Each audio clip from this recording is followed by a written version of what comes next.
comenzamos la clase, ¿ya? Reiniciamos la clase. Sí. Vamos a compartir.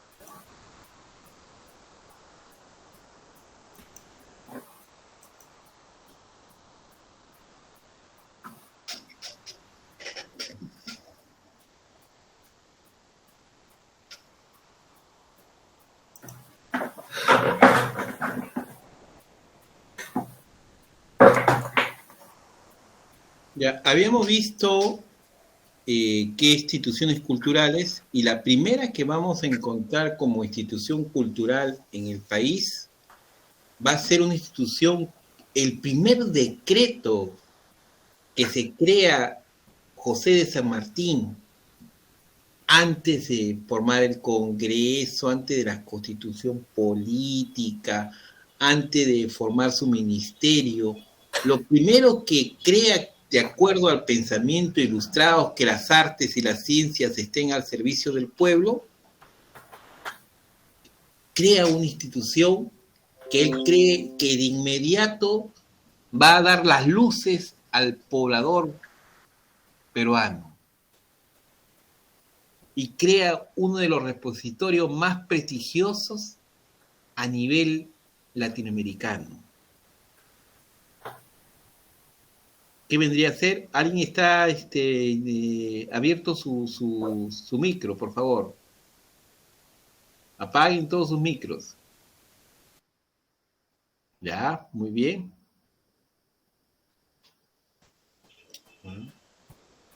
Y es, bueno, la Sociedad Patriótica fue en el 21, pero hay otra institución que también a la par se creó. La Sociedad Patriótica, efectivamente, ¿no? Tuvo un reglamento que hablaba sobre la situación.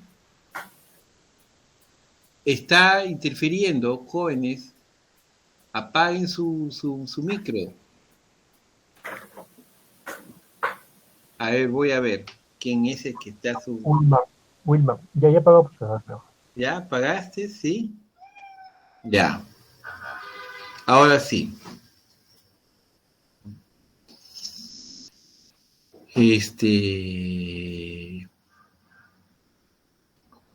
La sociedad patriótica no es una sociedad, como se dice, patriotera, la defensa de la patria. Se entendía la defensa de la patria también dando soluciones a la patria. Yo podría decir que algo así como un ministerio de la inteligencia que trata de solucionar los problemas de un país. No tenía facultades políticas, no tenía ningún poder, pero era donde se consultaba a los intelectuales de esa época que se conformaba a la sociedad patriótica, como por ejemplo el conde Sandonás. El conde Sandonás proponía la creación del Museo Nacional inmediatamente en la República. El 10 de enero de 1822 propone la creación de la Sociedad Patriótica, del Museo Nacional. Y también otras ideas como la de José de San Martín se pueden encontrar, como la creación de la Biblioteca Nacional, una biblioteca que esté pública al servicio del pueblo. Y entonces lo que vamos a encontrar primero es la Biblioteca Nacional, ahora la conocen como acá, esta es la remodelación de la antigua biblioteca. Una de las primeras acciones el 28 de agosto fue decretar la Biblioteca Nacional, porque había libros provenientes de qué, en este lugar que quedaba junto a la iglesia de San Pedro, y donde estaba un colegio llamado, importante para los criollos, también para los caciques, este colegio llamado, ¿alguien se acuerda? El Colegio de San Pablo, de los jesuitas. Ahí preparaban a los criollos, incluso a los españoles, y se dice también a los caciques. Y los preparaba y tenía una de las mejores bibliotecas, ¿no?, perteneciente a los jesuitas. Entonces los libros de todos los jesuitas pasaron a conformar parte del repositorio de la Biblioteca Nacional del Perú. Y la Biblioteca Nacional del Perú, ¿no?, tuvo como donantes a quienes, nada menos, a un personaje importante, al mismo José de San Martín, a nuestro libertador, que entregó toda su biblioteca, 700 libros que eran importantes en su época, entregó toda su biblioteca a la Biblioteca Nacional del Perú. En un acto de ilustrado, en un acto de que nada servía que él tuviera en sus manos todos esos libros, sino que esté al servicio del pueblo, que podía acceder en cualquier momento cualquier ciudadano que necesitaba ilustrarse. Pues José San Martín y el mismo Bernardo de Monteagudo, que era su secretario general, era su ministro de Estado más importante de José de San Martín, también hizo sus donaciones. Entre los patriotas como José de San Martín, el conde San Donás, Bernardo Monteagudo, la colección de los jesuitas, se hizo una de las mejores bibliotecas a nivel latinoamericano. La primera fachada, ¿no?, tenía todavía estos balcones del siglo XIX republicanos, y hasta que vino un arquitecto por allá a principios de la década del siglo XX y hizo esta gran biblioteca, ¿no?, una biblioteca nacional. ¿A dónde queda la Biblioteca Nacional? San Borja. En la avenida Bancay. La antigua sede de la avenida Bancay, pues, ¿no? Uh-huh. Ya, acá tenemos al escudo nacional, ¿no?, con sentido patriótico. Es una construcción de jarterré, hecho de mármol.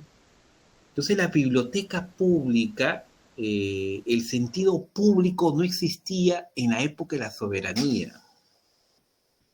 Crear, así como se crea el poder judicial, el Congreso de la República, se crea una biblioteca pública donde se accede al servicio de la población. A los ilustrados le llamaban el servicio al pueblo. Y la ilustración, ¿ya?, había una discusión sobre esta biblioteca, ¿no? ¿Qué es lo que tenía, si no tenía? Hablamos en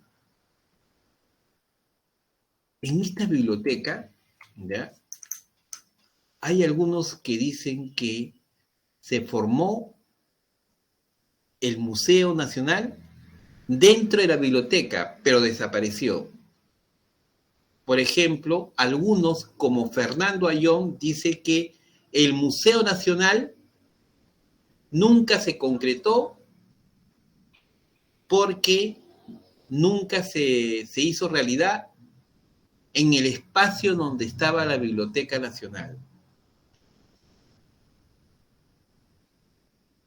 Nunca se concretó. Esa es la posición de Fernando Ayón, que es director del Museo de la Santa Inquisición. Otros, como Tello, dicen lo siguiente, que fue el 2 de abril de 1822, porque ahí se menciona por primera vez en el decreto el Museo Nacional. El 2 de abril de 1822 en el decreto que se encuentra en la Gaceta de Gobierno. Eso dice Julio C. Tello. Pero haciendo la revisión, detallando, no es la creación, no es un decreto de creación del museo. sino es un decreto de protección del patrimonio cultural de la nación, que dice que toda persona que extraiga riqueza debajo de la tierra del Perú, sea del mundo del antiguo Perú, su riqueza y su tesoro, y no dé cuenta, será multado. Y esa multa pasará al Museo Nacional. Lo que recoja de la huaquería, de la extracción del patrimonio cultural, pasará al Museo Nacional. Y autores como Tello, que usted sabe que es muy importante Tello dentro de la arqueología, pero que recogió documentos del archivo del Museo Nacional a partir del archivo de la Nación, pues establece que es el 2 de abril, pero que nunca se hizo realidad. Ayón simplemente dice de que nunca se hizo ningún museo en la Biblioteca Nacional. El Museo Nacional para él comenzó en la Santa Inquisición, que indudablemente es el director. ¿Y qué yo digo? ¿Cuál es mi posición como su profesor? ¿Cuáles creen que es su posición? A ver.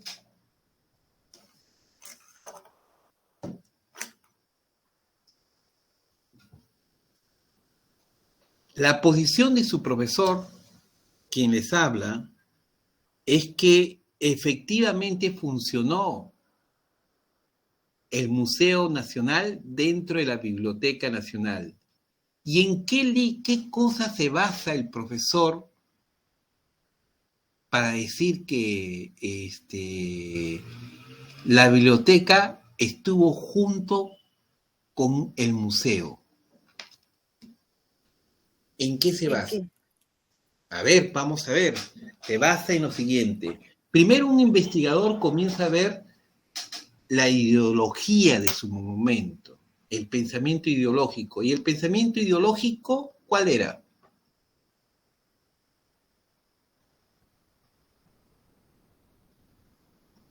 ¿Se acuerda que hemos hablado hace poco del pensamiento ideológico de la Revolución Francesa? ¿Cuál era? La ilustración. La ilustración. Entonces, lo primero que hace un historiador, para que vean la ruta de un investigador en los archivos, es ubicar a la institución dentro de un pensamiento ideológico, la ilustración.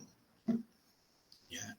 La ilustración tiene una forma artística de evocar el mundo clásico. ¿Cómo se llamó al estilo que formó la ilustración? Lo hemos visto en los cuadros de clasificación.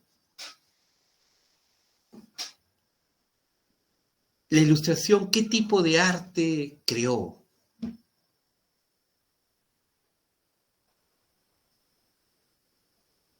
El neoclasicismo. El neoclasicismo, muy bien. ¿Quién lo dijo? Carlos Milla, profesor. ¿Carlos qué? Milla. Carlos Milla, muy bien, Carlos Milla. Carlos Milla, el neoclasicismo. Y el neoclasicismo, ¿ya? Significa que es una evocación al mundo clásico. Es volver nuevamente al mundo griego, evocar al mundo griego. Entonces tengo que ver que las instituciones influenciadas por el pensamiento ilustrado están imbuidos también en la cultura clásica. Y entonces tengo que averiguar cómo era la biblioteca en el mundo griego. La gran biblioteca que existía en el referente de la gran biblioteca griega, ¿cuál era? Esa gran biblioteca. Creo que ustedes todos lo saben. Donde estaba todos los conocimientos de los grandes filósofos, que no fue en la propia Atenas, sino en un lugar que quiso crearse otra nueva Grecia. Su cultura latina, como indicaba, profesor, podría ser. ¿La qué? Su cultura latina. Claro, eso es posterior, la cultura latina, sino los griegos, o sea, mire cómo ubicado primeramente el pensamiento ilustrado. ¿Ya? Ubiqué primero el pensamiento ilustrado. Inmediatamente esto me refirió al movimiento artístico ideológico, que es la evocación del mundo griego. En Grecia había una biblioteca muy conocida históricamente. La creó un gran personaje de Macedonia. ¿Quién fue? No estoy segura, pero creo que fue Platón. Y creó la academia Él creó la academia. Él creó la academia. Pero en Grecia, en la Magna Grecia, un personaje que sale incluso en las películas, pero nunca le hablan de esta gran construcción. ¿La Biblioteca de Alejandría? La Biblioteca de Alejandría. ¿Cómo te llamas? Daniel Carrasco soy yo. Daniel Carrasco, la Biblioteca de Alejandría, pues. La gran Biblioteca de Alejandría, señores. ¿Sé qué significó? Alejandro Magno dispuso que todo aquel forastero que llegara a la Alejandría... ¿Dónde queda Alejandría? ¿En qué parte?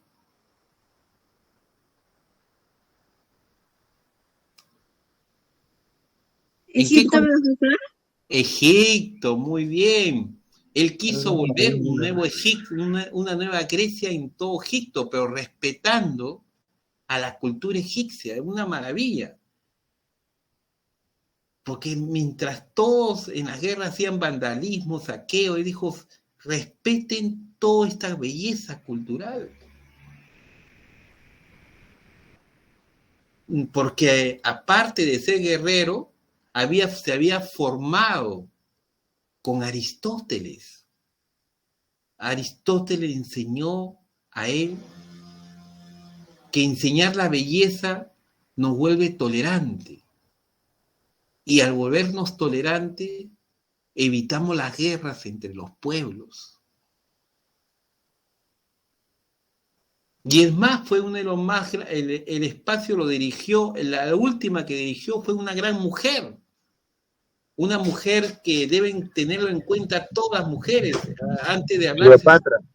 Cleopatra, profesor. No, Cleopatra no, fue la reina, fue una reina. La que dirigió ya en Roma, porque Grecia, después de Grecia, viene Cleopatra con los romanos, porque Roma conquista a los griegos, toma todas las posiciones, entre ellos también la parte de Egipto, pero se sigue manteniendo la biblioteca. Y fue dirigida por una gran mujer que salvó gran parte de la literatura de Platón, de Sócrates. Se lo llevó a los árabes para que manteniera toda la sabiduría de los griegos, porque quienes vinieron con una arremetida terrible contra esa gran biblioteca, ¿quiénes fueron? Después de haber sido perseguidos por los romanos, martirizados por los romanos, ¿quiénes eran?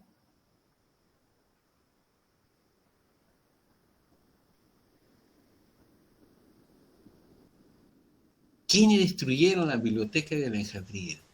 Los cristianos, profesor. Los cristianos, efectivamente. Pero hubo una gran mujer que salvó gran parte de la literatura, mandándolo al Medio Oriente, mandándolo a los árabes. Por ello se rescató casi toda la literatura gran parte de la literatura, no todo, indudablemente, de los grandes filósofos griegos. Hipatia. Hipatia, ¿no? Ajá. Hipatia, la que prefirió quedarse ahí, a pesar de que iba a ser torturada y quemada en la hoguera, hasta que vino uno de sus discípulos, el Ágora, donde discutía filosofía con sanitas, con etruscos, con romanos, con griegos, todos ahí discutían sobre filosofía, sobre matemática, y la que era la maestra y guía era Hipatia. Y tenía también hebreos, quienes consideraban en un espacio democrático. Y fue un discípulo hebreo que estimaba a Hipatia, que el momento que estaba en la hoguera Hipatia, para que no sufra, le metió un puñal en el estómago y no sufriera el tormento de la hoguera. Y fue una filósofa, y fue la base. Griega, ¿verdad, profesor? ¿Ah? Fue filósofa y también era matemática. ¿cómo se llama? De griego, no, de Egipto era, ¿no? Claro. Sí, ya me voy acordando. ¿No? Pero descendiente. Yo no me acordaba nada de lo que cuenta, recién me estoy acordando otra vez todo lo que está contando.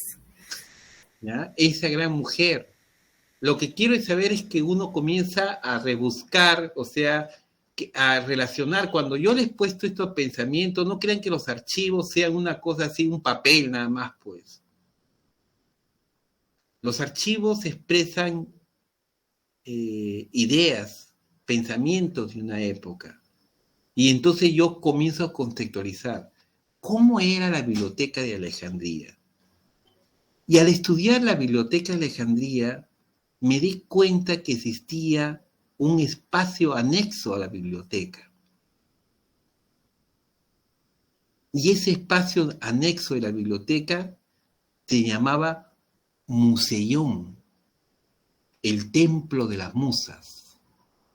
La palabra museo proviene etimológicamente de la palabra griega museión, que es el templo de las musas. ¿Saben lo que es el templo de las musas? ¿Qué es una musa?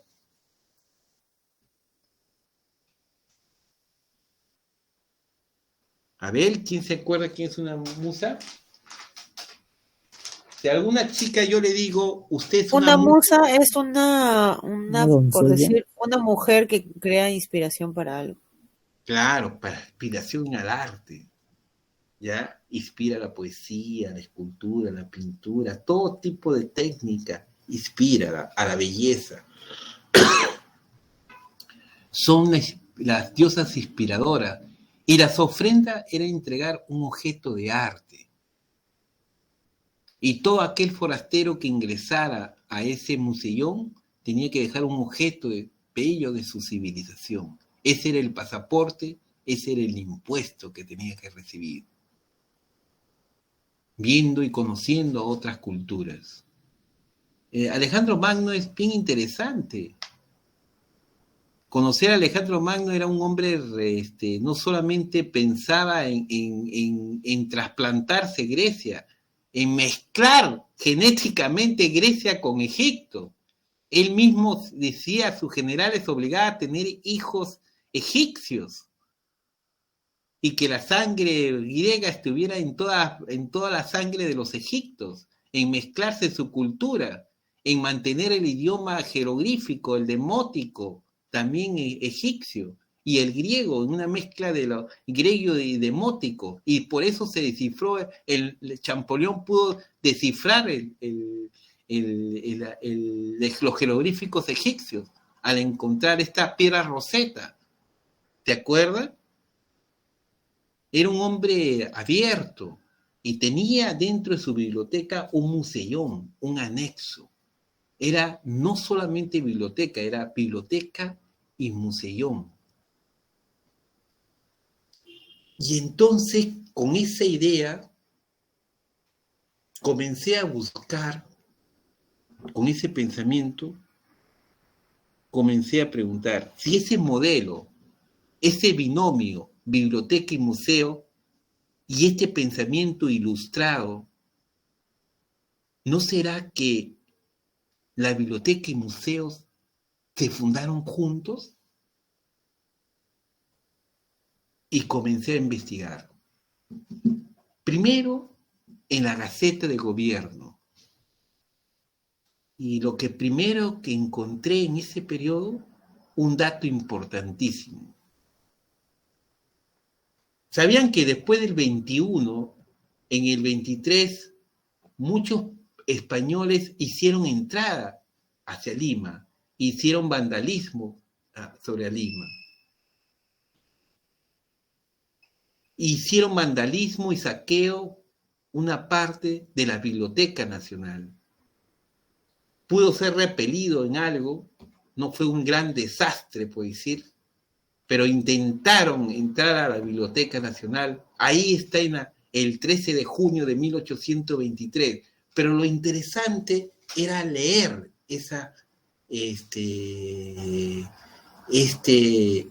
artículos, leer el contenido del pronunciamiento.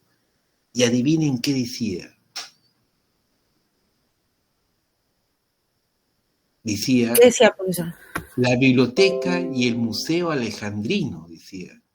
O sea, tenían referencias de Alejandría. Nuestro gran Claro, estaban como inspirados. ya está la inspiración, que muy bien dicho, ¿no? La inspiración que ellos tenían del modelo de biblioteca era la biblioteca y museón alejandrino. Ya tenía la primera aspecto ideológico, el pensamiento alejandrino estaba inmerso dentro de la biblioteca, a buscar documentos de la Biblioteca Nacional, que me refieran a la Biblioteca Nacional. Profesor, y tiene bastante lógica lo que usted dice, porque, claro, si la biblioteca fue, o sea, si hubieran los españoles aquí, su referente más fuerte que ellos tenían por estar en Europa era justamente ese, Claro. el de Alejandría. Entonces ellos como que vinieron a plasmar eso mismo que conocían aquí. Exacto, pero ahora se tiene que probar con archivos. El primer acercamiento no basta, que dice la Gaceta, tienen conocimiento del Museo Alejandrino. Ya tienen sobre la biblioteca y museo alejandrino ha sido invadida, ha sido intentado, robado el 13 de junio de 1823. Ahora tengo que certificar que son una sola institución, es un binomio, biblioteca y museo. Y busco la guía de forasteros. ¿Qué es la guía de forasteros? Es importante para ustedes. ¿Qué entienden por la guía de forasteros de 1821, de 1822? La guía de forastero de 1822.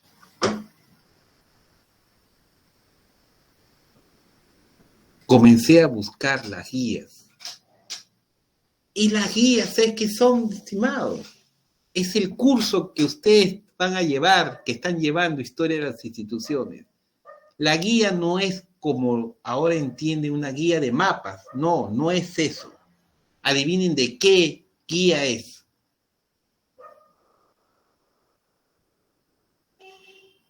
Una guía histórica. Guía histórica, sí, también es una guía histórica. ¿Podría ser de todo lo que ellos levantaban información?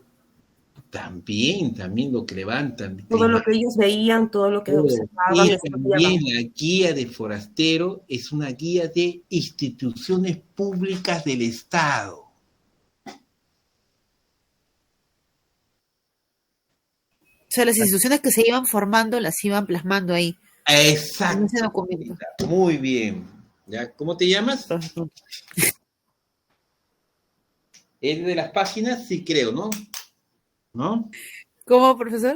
El de las páginas, de las hojas, digo. Ya, muy bien, ya, muy bien, estimada. Eso es, ¿ya?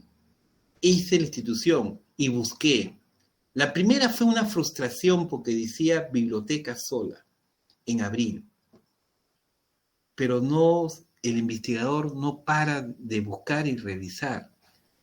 Y busqué una de 1822, la corregida, que ni significa que va a corregir los datos que hay en abril de 1822. Y adivine qué encontré. Biblioteca y Museo Nacional,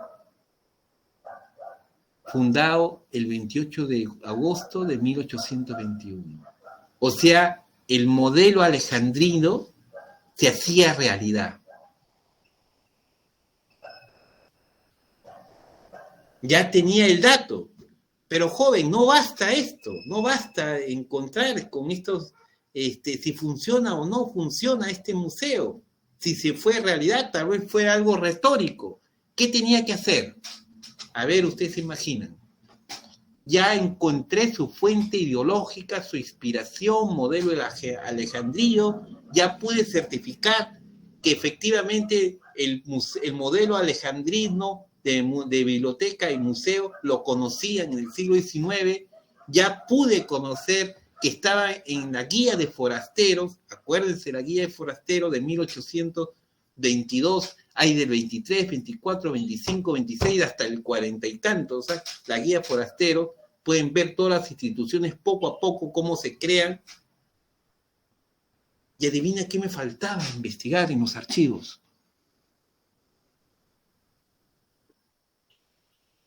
¿Qué le faltaba, profesor? Buscar a la misma biblioteca si había colección. Así como una biblioteca tiene un libro, tenía que buscar una colección.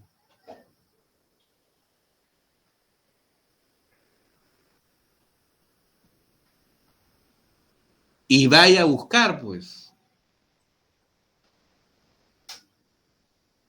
¿No? Vaya usted, comencé a hacer todo el seguimiento del siglo XIX, en prefecturas, en haciendas, hasta que en haciendas encontré un reporte, ¿no? Porque tenía que justificar la economía de los gastos que había en el Museo Nacional, como una bitácora de los gastos que había en la Biblioteca Nacional. Y ahí encontré que decía, el museo que se encuentra en la Biblioteca Nacional, que todavía es incipiente, tiene un barquito de marfil, un globo terráqueo, mapas y objetos prehispánicos. Existió entonces, a diferencia de lo que planteaba Ayón, diferencia de lo que planteaba Julio C. Tello, que es el que yo lo admiro, diferencia de lo que planteaba Teodoro Hampe, a diferencia de lo que planteaba Alfonso Castrillón, yo investigué en los archivos. Y lo puedo confirmar porque... Y lo pude confirmar con documento, encontré eso. Sí, pues. ¿No? Encontré, pero lo que quiero que ustedes entiendan, aparte de esto, de estas cosas anecdóticas, que son parte de una investigación, es que siempre la documentación está relacionada al pensamiento ideológico. Entonces, dentro de esta biblioteca existió un museo alejandrino. ¿Ya? Era el modelo alejandrino, biblioteca y museo, tal como figura en la guía de forastero, tal como realmente figura también en la Gaceta de Gobierno y tal como figura en la bitácora. Eso es parte de mi tesis también, que también lo he publicado en este librito. Entonces se crea la Biblioteca y Museo Nacional, ahí en la misma Biblioteca Nacional. Profesor, ¿y cuándo se divide entonces? ¿O me estoy adelantando? En 1826. Ah. O sea, a los En pocos ese- años de haber sido ¿Por formado, qué? ya se independizan. Se independiza sobre todo con Simón Bolívar cuando llega. Simón Bolívar, ya cuando llegó la independencia a Venezuela, pidió a un gran científico peruano que descubrió un mineral en Europa y se lo dedicó a su maestro Humboldt y le denominó la Humboldtita. Era un minerólogo, uno que había trabajado en el Museo de Sebrecht, había estado con el Museo de Manufactura de Bucingal, y todo este grupo fueron a crear el Museo Nacional de Colombia. Y un peruano llamado Mariano Eduardo de Rivero y Ustariz fue fundador del Museo Nacional de Colombia, traído por el propio Simón Bolívar, quien estableció el lazo fue su ministro Sea. Y el ministro Sea contactó y le dio todas las posibilidades trayendo a los franceses, ¿no? Brongniart, el gran naturalista, y Boucigault para que asesoren la creación de un museo, de un gabinete de mineralogía y un museo nacional en Colombia. Pero en 1826, Rivero le escribe a Hipólito Unanue diciendo: toda mi vida es querer apoyar a mi yo conozco de su grande sabiduría, le escribe, y esto está también en mi tesis, ¿eh? Y en mi escrito de mi libro también. Toda mi vida y todo mi amor es querer ayudar a mi patria y todo mi conocimiento. Y quisiera volver al Perú para crear instituciones que ayuden a la ilustración de mi país, cualquiera que sean las condiciones.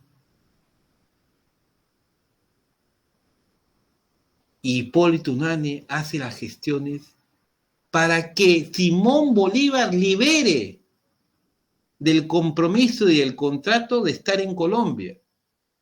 Y ya por la intervención de Hipólito Unanue, Mariano Rivero llega para ser ministro de Minería, ministro de Agricultura y director del Museo Nacional.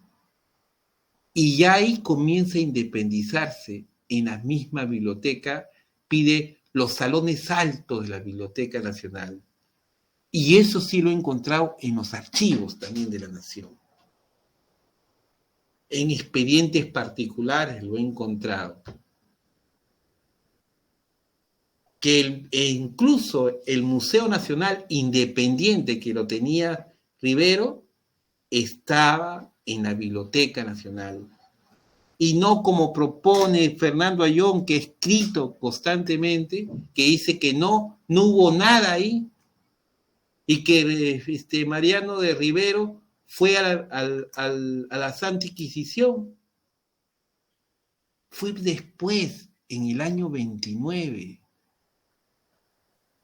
cuando Rivero tenía a su amigo el presidente Lamarck, que después de votar a Bolívar, que era un movimiento nacionalista, que estaba en contra de todo lo que había hecho Bolívar, vino un movimiento antibolivariano, y en esto estaba también parte de Mariano Eduardo de Rivero, y es recién el 29 que le da un mejor espacio en la Santa Inquisición, que era el mejor local de la época. Y ahí se funda recién se traslada de la Biblioteca Nacional a la Santa Inquisición. Vino Lafuente, un presidente de estos militares, y ¿sabe lo que hizo con el Museo Nacional? Ni se imaginan. ¿Qué hizo, profesor? Lo destruyó. Lo mandó a la carceleta de la Santa Inquisición. Lo destruyó totalmente. No. ¿Quién, profesor? Disculpe. La fuente. ¿Ya? Y así fue la historia, pero lo importante es que se creó la biblioteca y el Museo Nacional, en la Biblioteca Nacional, que luego pasó a otro espacio que es lo que era el antiguo local de la Santa Inquisición.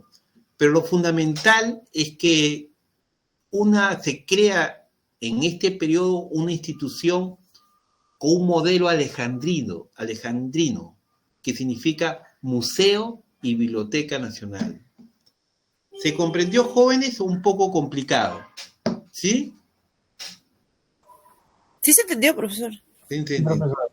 Se entendió. ¿Sí? ¿Todos están de acuerdo? ¿Sí? A ver, otros pronunciamientos. ¿Podría Sí, repetirlo profesor. de Mariano Melgar, por ejemplo, Sí, profesor? profesor. De Mariano Eduardo de Eduardo Rivero. Rivero y su... Mariano Eduardo de Rivero y Ay, Ustariz. ¿Ya? No es coloqué Mariano. mal el nombre, profesor, perdón. Mariano Eduardo de Rivero y Ustariz. Entonces, hasta de 1821 hasta 1825, se encontraba una colección dentro de la Biblioteca Nacional, siguiendo el museo museo alejandrino, siguiendo el modelo alejandrino. Pero en el 26 llega un científico arequipeño, que había ido a Francia a educarse, que toda América tenía conocimiento de este gran científico, que incluso Simón Bolívar le dio el trabajo de formar la primera biblioteca, la primera museo en Colombia. Por eso el primer director de Colombia es un peruano, que es Mariano Eduardo de Rivero Ustariz. Pero estando en Colombia, mantuvo contacto con Hipólito Unanue, que era parte del Consejo de Gobierno de Hipólito Unanue cuando gobernaba el Perú Simón Bolívar. Había un consejo de gobierno y quien era parte de ello era Hipólito Unanue. Entonces le escribió Eduardo de Rivero diciéndole algo así como que no le interesa trabajar en otro país que no sea su país natal, el país donde él ha nacido. Y cualquiera que sea sus condiciones, él quisiera venir. Y efectivamente, pues, cuando fue a Colombia, cuando estaba en Colombia, Rivero ponía las condiciones y se le cumplía, que venga Bucegar, que venga Bronyac, y todo esto, y que me paguen 20,000 pesos. Y no había, las condiciones que ponía, no había ningún problema. Cuando llegó al Perú, de 20,000 pesos, ¿cuánto crees que le dieron? 4,000 pesos. Vino acá, que era una miseria. ¿Qué tal bajón? Un bajón, pero terrible era. ¿Ya? Pero vino a crear el Museo Nacional, ¿no? Y para eso creó el primer Museo Nacional con colección mineralógica y objetos prehispánicos. Ya no es el tipo museo alejandrino que se combina con la ciencia, es arte y ciencia, globo terráqueo, globos, mapas, objetos curiosos, no es el tipo de recoger todos los tesoros de la humanidad. El tipo que tiene, la idea que tiene Mariano Eduardo de Rivero es hacer un museo que sea un museo natural, de las riquezas naturales del Perú y de la antigua civilización del Perú, o sea, objetos prehispánicos. Y luego todo se vino al diablo. Un proyecto llamado, y yo le llamo a este momento ideal de pensamiento que se crearon de la sociedad patriótica, proyectos abortados. Y vamos a ver todos estos proyectos abortados, lamentablemente. ¿Están de acuerdo conmigo con esa palabra o no?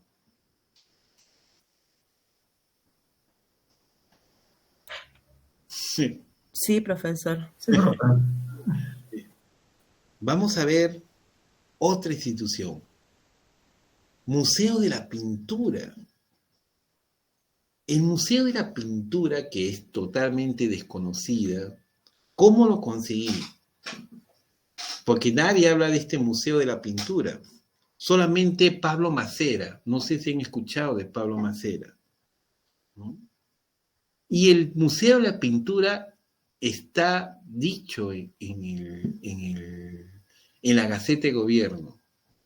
Pero en la Gaceta de Gobierno, a la vez comencé a revisar cada gasto de la Gaceta. Cuando es así como buscar una aguja en un pajar, quiero ver todos los gastos de 1825. Ya encontré el reglamento del Museo de la Pintura. Ya encontré la creación, digamos, la declaración de la creación de un Museo de la Pintura. Ahora quiero ver si se ha hecho realidad o no con la documentación.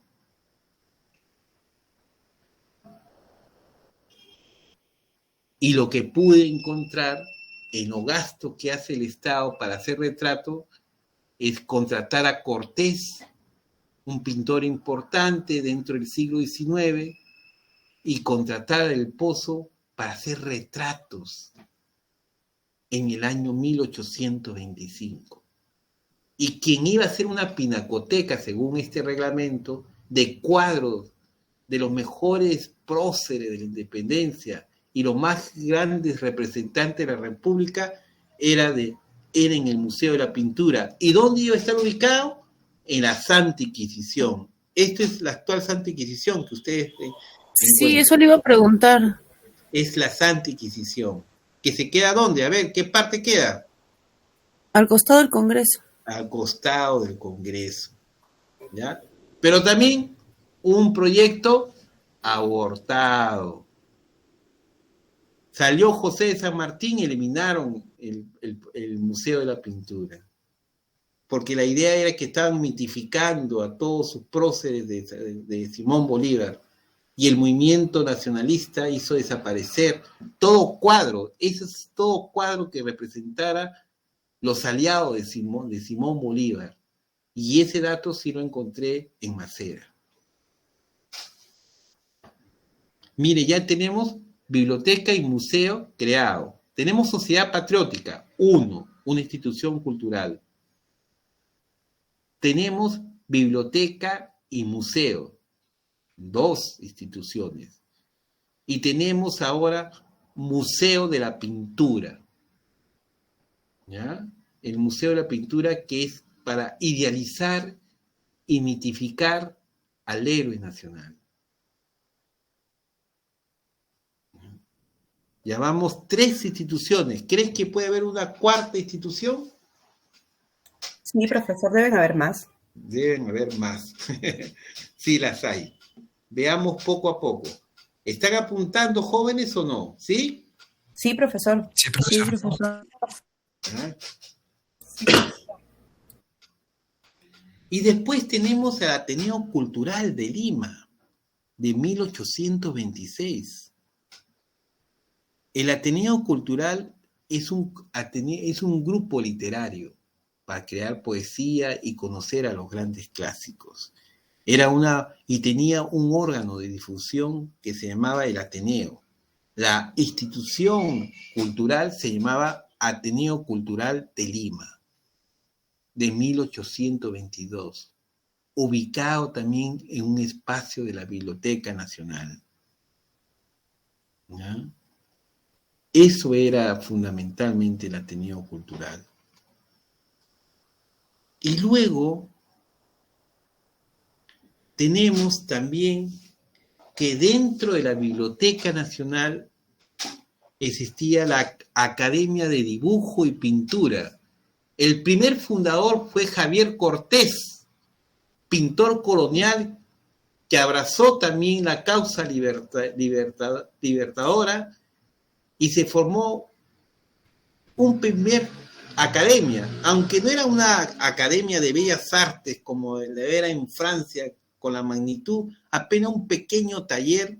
La intención era ofrecer dibujo y pintura a todo ciudadano que quisiera aprender, y se estableció en la Academia de Dibujo y Pintura. Señores, hasta aquí. ¿Se dan cuenta de algo?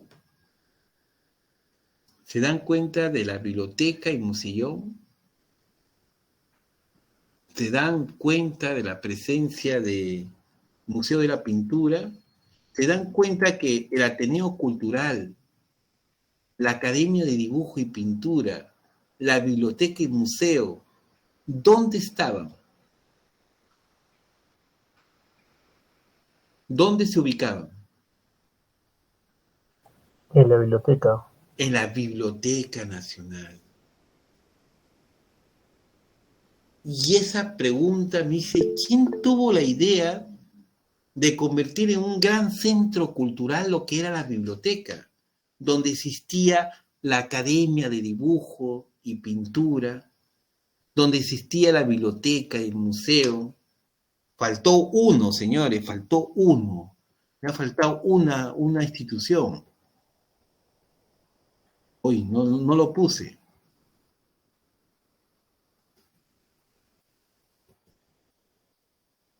No lo puse, pero existió otra también, otra institución. No solamente existió en la biblioteca no solamente existió el museo en la biblioteca, no solamente existió la Academia de Dibujo y Pintura, no solamente existió el Ateneo Cultural, sino como buenos clásicos, como buenos neoclásicos, también hubo un museo de la pintura, donde tenía retrato de los célebres filósofos latinos. Eso sí lo he encontrado, ¿eh?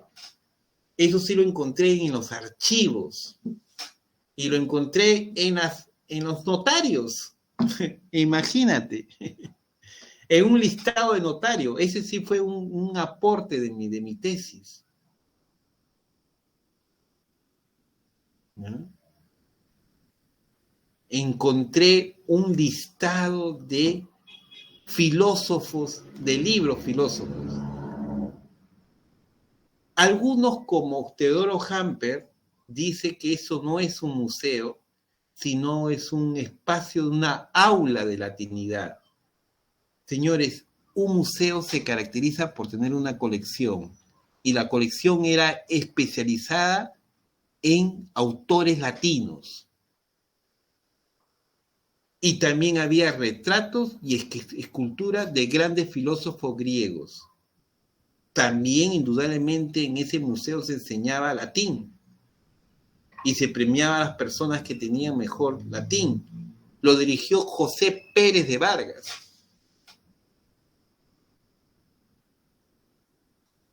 Y había ese espacio en ese. Entonces, imagínense que en la misma biblioteca existía el Museo Latino, existía el Ateneo Cultural, la Academia de Dibujo y Pintura, el Museo Nacional. ¿Qué idea le da? Que esté ubicado en un solo sitio. La idea de crear un gran centro cultural. ¿Y quién fue el personaje que concibió esta idea de centralizar las artes para el beneficio del pueblo? También lo descubrí.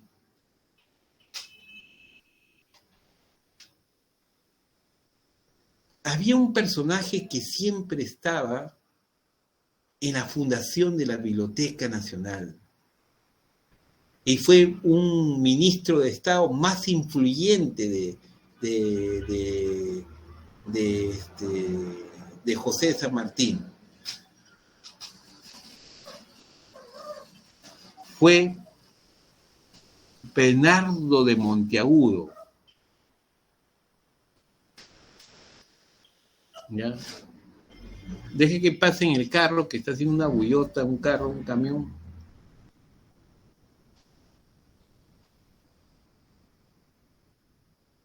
Y Bernardo de Monteagudo,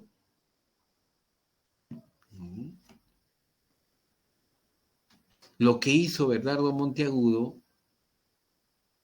cuando se fue José de San Martín, hizo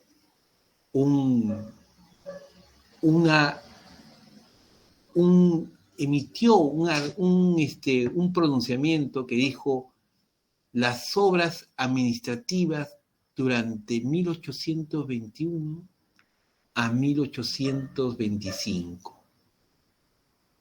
Las obras administrativas de Bernardo de Monteagudo.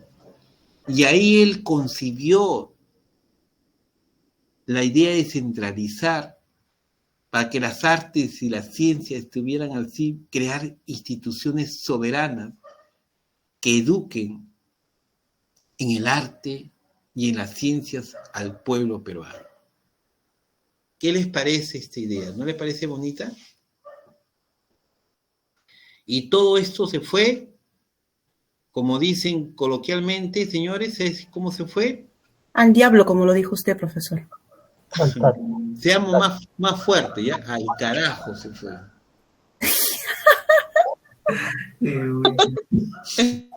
¿Por qué? Por los deseos militares. Uno que destruyó el Museo Nacional, lo metió y lo destruyó cuando quiso hacer su consejo de gobierno, su consejo de gobierno, y desplazó a todas las piezas. Otros por cuestiones políticas, destruir todos los cuadros de Simón Bolívar. Otros porque ya no le daban presupuesto en el Ateneo, en la Academia de Dibujo y Pintura. ¿Qué vamos a hacer? No nos produce nada, es un gasto. Y así nuestro proyecto cultural del país se quedó en la nada. ¿Acaso el Archivo Nacional de la Nación es la cenicienta de todas las instituciones del Estado? ¿Es la que menos paga a sus trabajadores? ¿Es la que menos han invertido? Entre la menos, ni el museo ni la biblioteca, no hay peor institución cultural que es el archivo, que se ha maltratado. Eso es la historia. Esa es la historia de nuestra. Entonces podemos algún día, pues, que las autoridades pues tomen en serio los proyectos culturales, ¿no? Los proyectos culturales. ¿Basta esto? No basta. También se creó la Sociedad Filarmónica, no en la biblioteca, ¿ya? Pero la Sociedad Filarmónica es una sociedad donde incentiva la música clásica, así como el Museo de la Pintura incentiva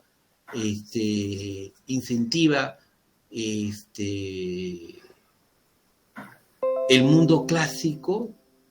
El Museo de Latino difunde la cultura clásica. La Filarmónica también difundía la música académica, pues, la música orquestada, y nada menos que difundía la música de nuestro autor, de nuestro himno nacional, las composiciones de nuestro autor, de nuestro himno nacional. Yo he trabajado sobre esto antes y he podido encontrar cómo la gente en el Teatro Forero, antes de Teatro Segura, la gente se amontonaba y se golpeaban entre ellos para escuchar las obras de Bernardo Monteagudo, ¿de quién es el autor del himno nacional? A ver, ¿quién es?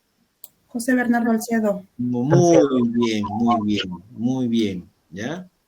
Y de eso podemos ver. Primero les voy a enseñar algunos libros, dejar de compartir, porque ahora puedo hablar de José Bernardo Alcedo. Quiero hablar un poco sobre él, para que ustedes conocen, porque es un trabajo de archivo. Pero primero les voy a enseñar el libro. Profesor, mientras usted va buscando el libro, una consulta. Usted ha mencionado sobre arte, sobre música, que es la clásica, y ¿cómo se llama? Sobre la literatura también como artes. Pero también hay arte como de danza, por ejemplo, en la época, o no había instituciones acerca de eso. Es una buena pregunta, ¿no? Tanto el teatro como la danza no se creó una institución, no existe. Al principio de la República, por lo menos, no existe.